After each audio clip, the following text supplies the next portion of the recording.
The national trucker strike is here, but I've got the real solution to the trucking industry's problems. That's right, coming up next.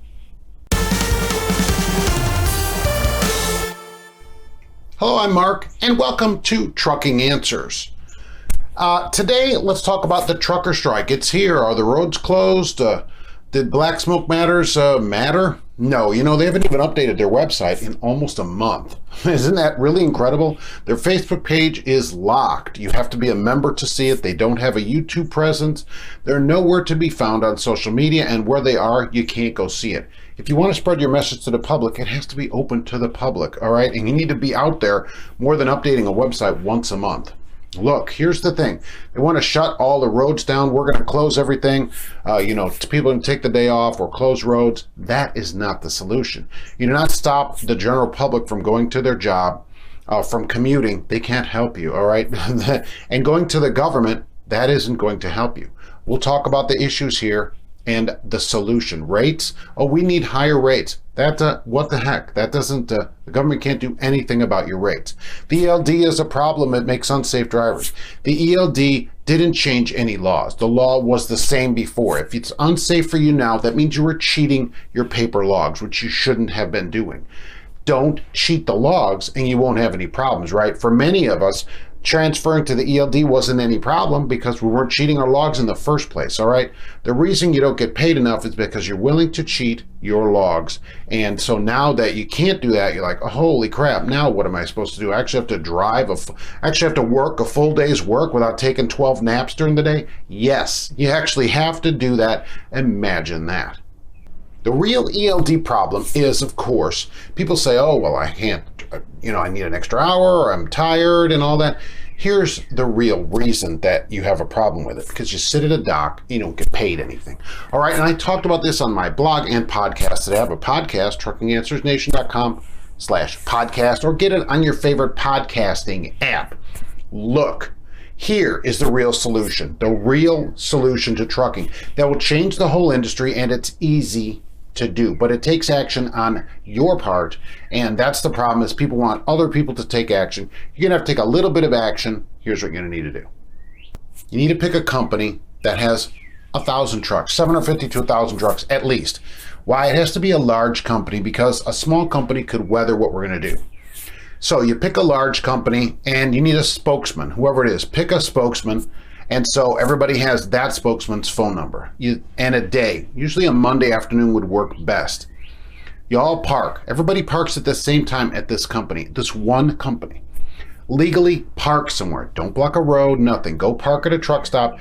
You send in a message, say at noon, that says call whoever driver, whoever our spokesman, call this number. They'll write back, say, what are you talking about? And you say, call them, and you don't have any more contact. What happens at this large company then is they look on their boards and they see all the trucks parked. All our trucks are stopping. What are we going to do? What are we going to do?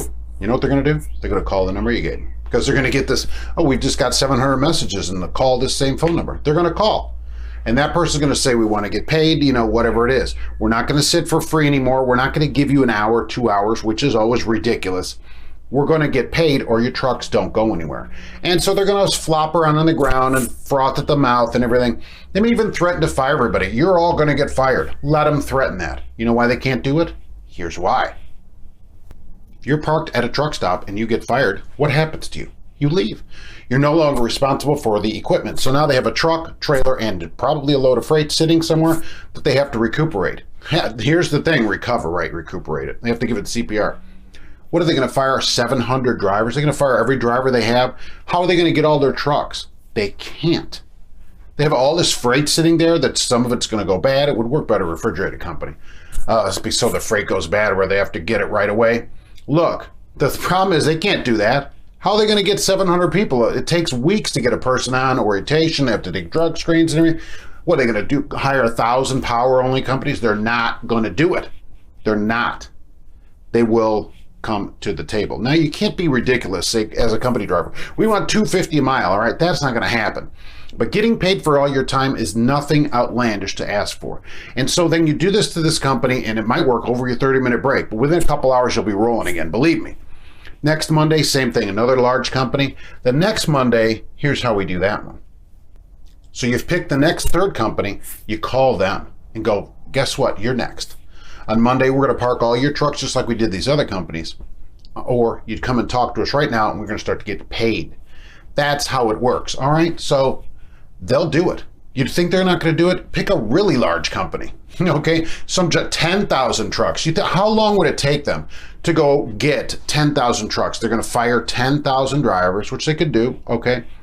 And then what? There's trucks everywhere, all over the country sitting. They're not going to do that. Leave all that freight, millions of dollars, is not going to happen because the trucks could be vandalized. Anything could happen. Once you don't work there, you're not an employee, you aren't responsible for anything. I'm not responsible for your truck, just like you wouldn't be if you didn't work there either. They cannot fire everybody. The problem is when one person parks, they fire you. Everybody parks, you get fired. But parking the whole country like that to get the government into it, it doesn't work. In a couple of weeks, you could change the entire industry if just a few thousand drivers would park at one company. One company. That is how you're going to change the industry and actually get paid for your time. Because that's the problem. We aren't paid. Okay? If you're somewhere you don't get paid, you should get paid. And it seems like I put this on drivers, companies. If you are not paying drivers for any amount of their time, if there's a part of a driver's day that isn't paid and you're profiting from that, it's shameful. You're disgusting. You disgust me, you should disgust yourself. Just thinking about it, I almost have to go take another shower. It's just disgusting, and to profit off of the slavery of a driver is ridiculous. It should never happen. It should never even be allowed to happen. Okay, it shouldn't happen. Shareholders, oh, we love it. Look at our Rolls Royces, right? And there's people that work there that aren't being paid anything. It's disgusting. Disgusting. All right, but that is how we change the industry. We take direct action against a company. Couple of companies is all you're going to need, a large company, and the whole industry changes. Trust me, that's the way to do it. Shutting down the highway, not the way to do it. Go read my blog and listen to the podcast, all right? And then let's get ready to take some kind of action. I will see you on the next one. Thank you for watching.